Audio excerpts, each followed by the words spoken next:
looking at the impact the young voter could have. Live Now look there in Tempe, Arizona, home to Arizona State University. Right now, Harris leading among Gen Z voters. That's according to the latest Fox News polling.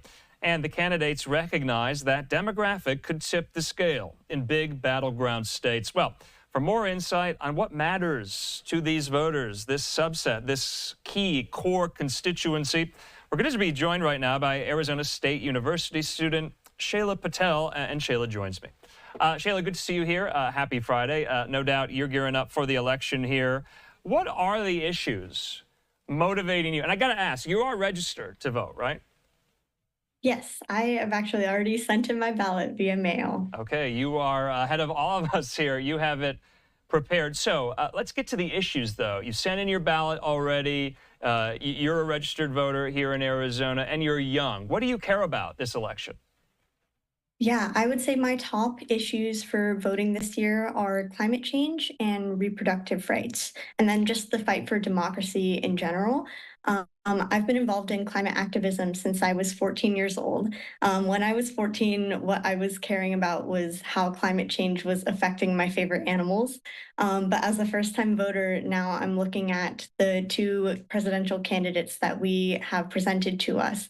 And from those two candidates, I see two very different views on climate. Kamala Harris has been a climate champion throughout her many years in public service, whereas I see Donald Trump's Project 2025 plan doesn't really value environment as a priority. He's always kind of factored in big oil and gas industries, and renewable energy doesn't really fit into that equation. Regarding reproductive rights, it's super prominent here in Arizona because with the overturning of Roe v. Wade, we recently had a law reinstated from 1864. That was before Arizona was even a state. That law was created by all men, so it wasn't very diverse in opinion.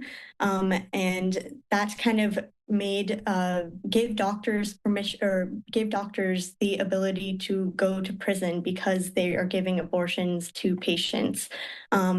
However, I feel that's why we need a candidate like like Kamala Harris, because I personally feel we need a national abortion protection law. She said in the clip that you saw about 10 minutes ago that she would sign that abortion law into practice. And Donald Trump, in my opinion, is one of the reasons why Roe v. Wade was overturned. Okay. I know that topic of abortion is very subject to belief, but I think that's why we need the law to protect abortions so that people can make that belief themselves, for themselves. Yeah, of course. And then that 1864 abortion law here in the state of Arizona, that's no longer on the books. We got a 15-week abortion ban after that 90-day window here. But the issue is on the ballot for voters. You saw it on your ballot, didn't you? Yes, I saw on my ballot the Proposition 139, Right, which is the proposition that if passed, it could restore abortion rights and protections in Arizona. So, Shaela, I have to ask, if Kamala Harris is elected, she would be the first woman president. Does that matter to you when you go into the ballot box or not? Does it matter to your contemporaries, your friends, or not? Is it the issues more?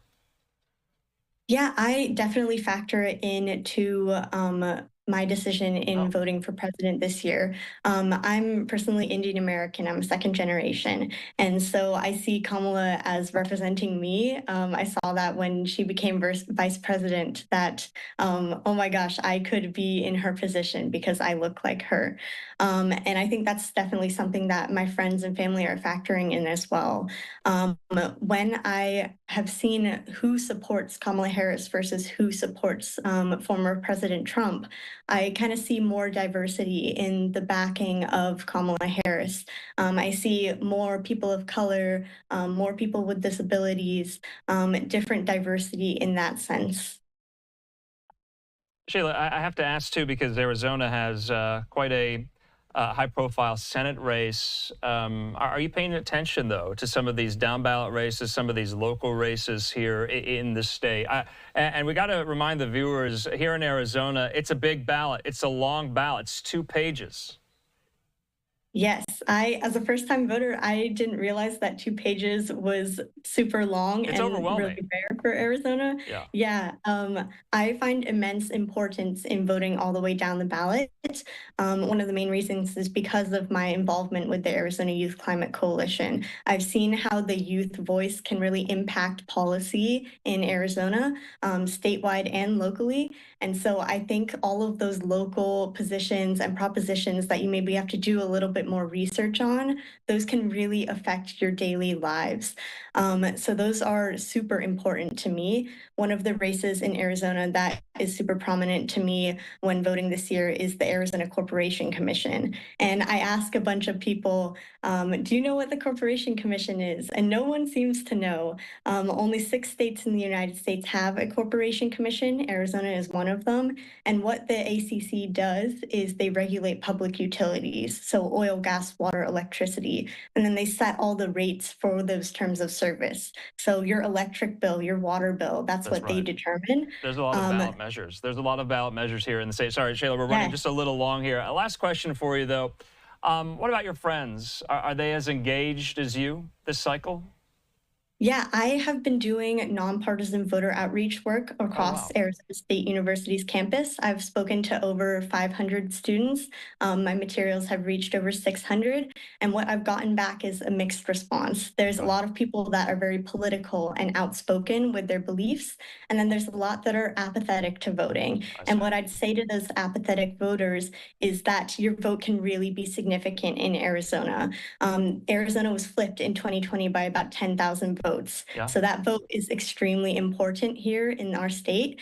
And there have been over 40 million Gen Z that are now eligible to vote this time around. We've entered the chat, as Gen Z say.